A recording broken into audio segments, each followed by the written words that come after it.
le coronavirus a même affecté l'Église, mon ami. L'Église est affectée parce que l'État ne veut pas que les gens se réunissent.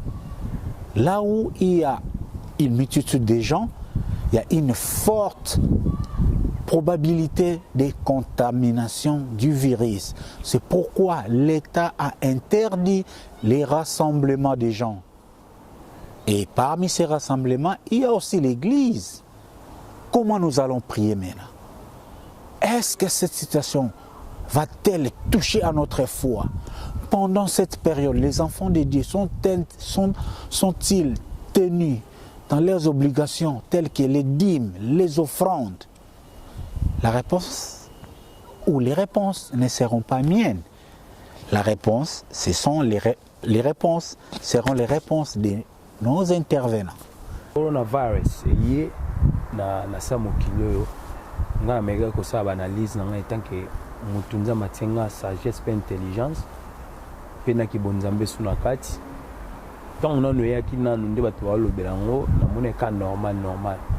Mais tant on a fanda na raisonner eza batant o ndenge apocalypse lobe tant que bible ndenge le bato comme na batant moko eza batant bien susté bandanga na bota mitilo na kolibo na tika omona maladie moko te eningisa mokili boye mokili comme silence na sala pe banalise na ngai étant que chrétien na talika ke coronavirus ko ya lelo mais nzambe eloko basali nanu na vie ya bato kolongo na bato ba foi eloko ezaka capital na vie ya mutu parmi biloko ekomisaka mutu musika na vie za foi tant déjà balongoli bato ba foi yomoni foi so elongo na vie ya mutu ezaka pe difficile pour muta ke musika omo bato so akoma ba limité coronavirus ezo beta bato non moralement to ba biso nous sala bo ko sala bo te ko kende bo te yo bitango ozango ofandisi yango omono ke nos maladies moko bo pampa lelo pe pas ekomi ebonio.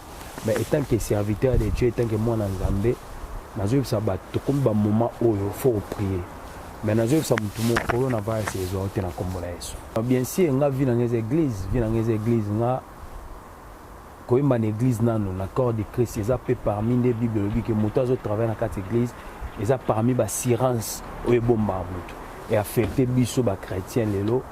Neti lelo na betika guitare na ndako to sa ekiti na passé John ngela to beti na ndako mais ça va bien ata lelo pamboli bat na YouTube na Facebook de batali mais ça va bien mon na kati église obeta guitare adoration bat bazo komisa nzambe bat bazo lela bat bazo adorer nzambe mais to bi ke nzamba ça la gratuité aussi ça moi oyo solution malamu ya to so ba lobby eza makambo za na apocalypse ba signe à temps de la fin est-ce que ozomona ngondenge nini eza ndenge bat bazo kanisa ukoma? Non, mutebi fitire za nzambe. Apocalypse déjà eloba ba mambo qui na fin du temps bo mona ba mamba signe déjà le la kisama. Mais yeso oya nae, mais tebi ngongate. Mais par rapport à makambo ezo sala mala mokili, to linga to benda yeso avant. Mais tant yeso oya ewe ba na pété, za ba ta à fin, biso moto zo mona ndeni ba bilo zo sila na ba boutique tout ça mais nzamba na ba mo elo monter za oningisa ba fort. Point provisoire peuple de Dieu attaque vocal moko par rapport à corona, on ne sait jamais. Kombo mon côté et pesa melibiso. Kombo mon côté et c'est lisa maladie nanga. Belela kombo na Yesu. Nazoluka yo kolo malam. Nazoluka yo tongo na poko yawe. Netolama chanzolama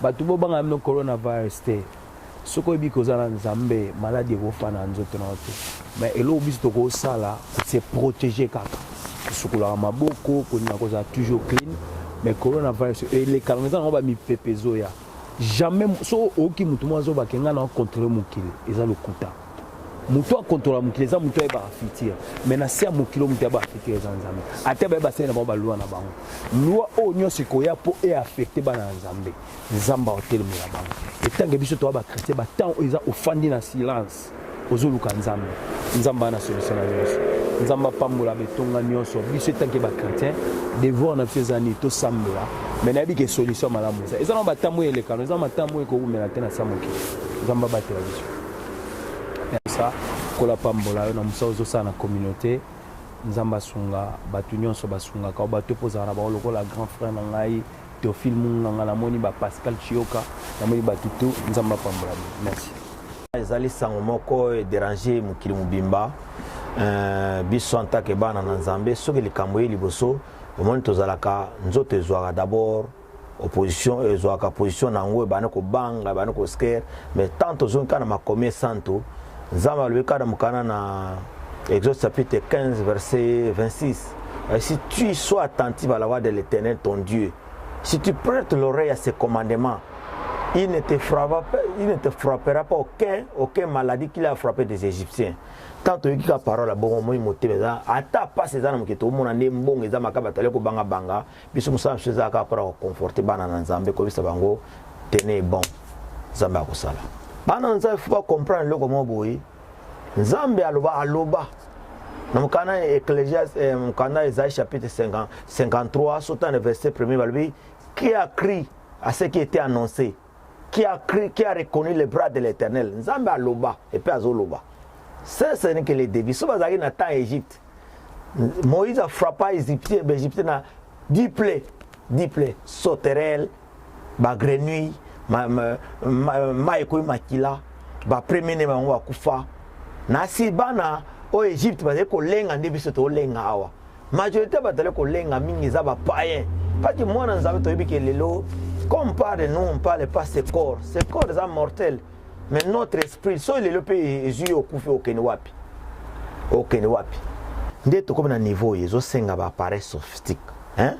Yezo senga bobo ça la projection a bien pour message et kende ndeto mona ba église so ba kiasi ba ça lelo ba appareil pendo mona net bozana pasteur donc ba appareil uza penda boyoka pe mateya pe keso pe zali nini tout zali mais biso lelo to ça la mo appareil amokeboyi net te o dime ko sila ti mokolo Yesu akoya so biso to kufi dime de sile mais tant que dime za ko soutenir pour musana Nzambe tozana poser ya caméra tozana poser appareil à bien tozana poser projecteur à bien pour image que est bien dime ko pesa manango dime normalement et pour ezaba pona ba paete dime za bana na Nzambe ba pesaka dime za pona mwana na Nzambe waza né de nouveau ayebi le bana Nzambe Abraham ta pesaka dime batinda été et microbe wana et pas na biso batu mundu tozolo baya na mortalité et na ndenge ya bonzambe ezakutu affaibli dans le sens que même pauvre a koki ko zo remède nango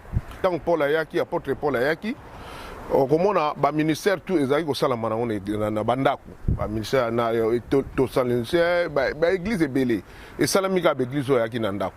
Pour nous, ça ne nous dérange pas. Ce qui même église. Et quand on a l'église, ils ont fermé, ils ont église édifice. Mais l'église va le but 2 ou 3 à mon nom. Donc pour nous, ça ne nous dérange pas. Que tout zanga kosambela non. Et à un certain temps de que balobaki makamuno se koleka. Mais parole de Dieu kotika la koleka te. Yango moni parole de Dieu ezali o ezana kati na biso. Yango nde boko pekisa. Parce que ça n'a qu'à Jésus vit en nous. Donc moi je pense que est-ce que c'est Zali tout ça n'a pas loi belé mais la loi de la conscience des Ali so mutayebi ke après ça confronte na après ça dîme na ya sala action de grâce na ye akoki ko sala ngo kaka échanger ngo lo mo kote ako sala ngo so ka na besoin ako sala ngo akoluka pasteur akoluka bakambia oya ya ndako ya église bazali soka moni ke bon nani na chambongo ba compte ezali ba compte bancaire pe ezali akozake ko verser mbongo na ye mon pombongo ezali teka pona biso eza pona biso batu to biso batu to ko utiliser yango mais eza pona makominde mutesenga makambo ana ezala yango moni batu na liberté toujours a ko pesa ngo